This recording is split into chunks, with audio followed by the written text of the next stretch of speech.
Allah accept from you, inshallah.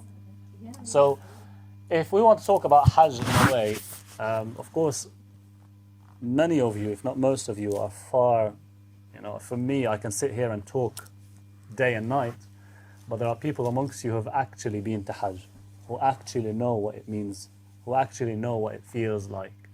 Yeah. If I sit here and say Hajj is a beautiful demonstration of someone's tawheed, I can say that theoretically. But when someone is in Hajj, when someone actually experienced being in Mecca, actually experienced being, visiting Medina and doing the rituals of Hajj, that's much different. So you are more able to, you sense really what Tawheed means rather than someone like me just talking about it. But still, there's no harm in me or someone like me reminding and talking about Hajj. You can see in Hajj really beautiful demonstrations of Tawheed. What do I mean by Tawheed? When we explain Tawheed to some people or we translate it, Tawheed, they say it is the oneness of God. Yeah.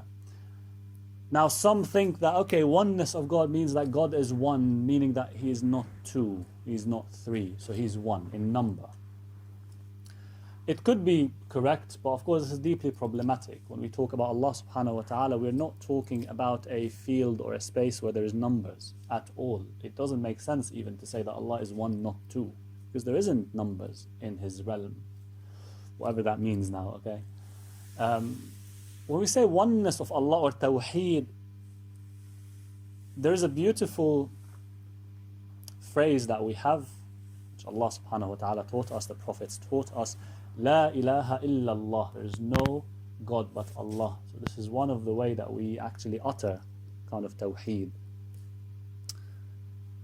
There is a really beautiful kind of, they say Urfani way of looking at it. So if you want to translate La ilaha illallah, there's no God worthy of worship but Allah.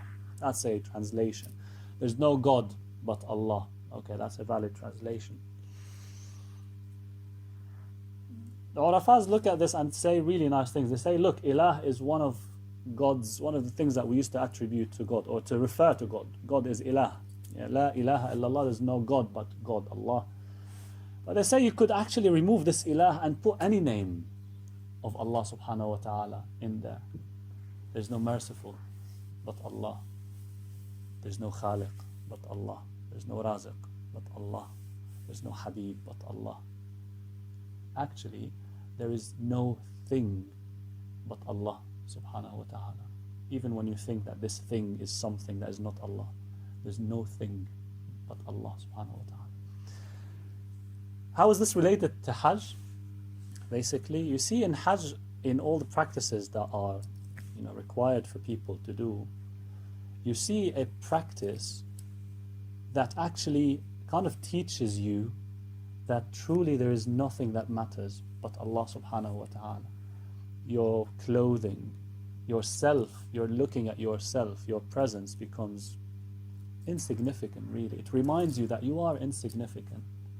You came here, you're doing all this journey, you're doing all these really difficult tasks. The people who have been there, they know what this is.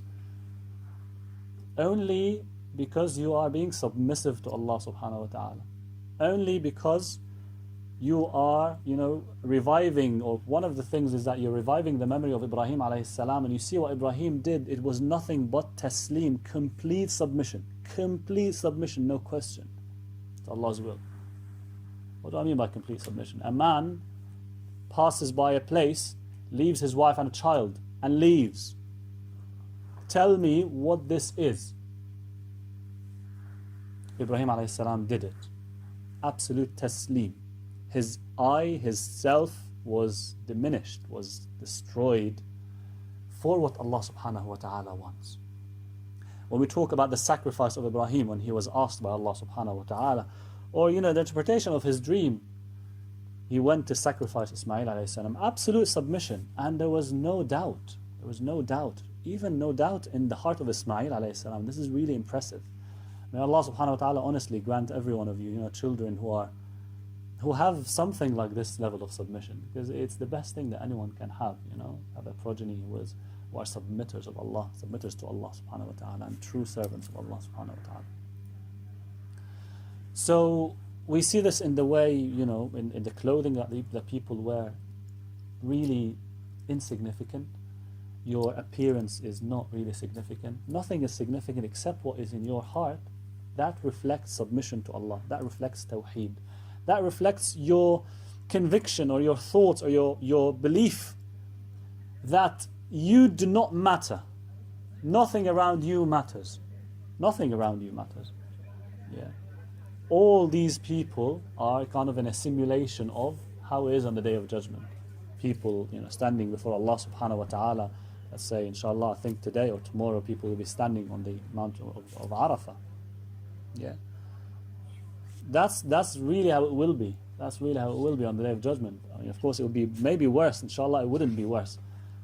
But it is really beautiful that on that Day of Judgment, when we are standing like that before, in front of Allah subhanahu wa ta'ala, before Allah subhanahu wa ta'ala, on that day, that is a day of thirst, a day of heat, a day where everyone will be asked about really little tiny things that they've done.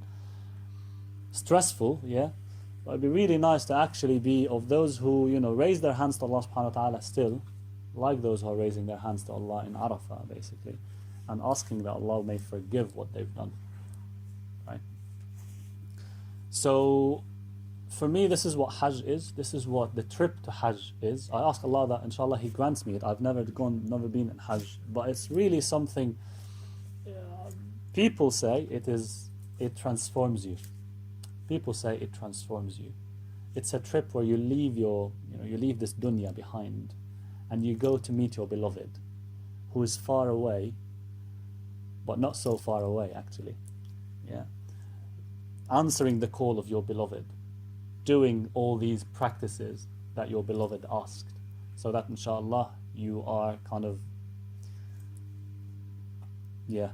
united in His presence.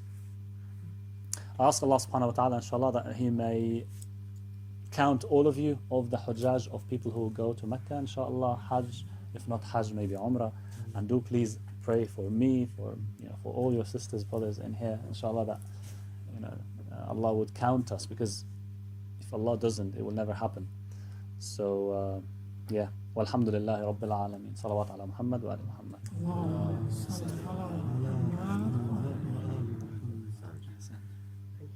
Thank you.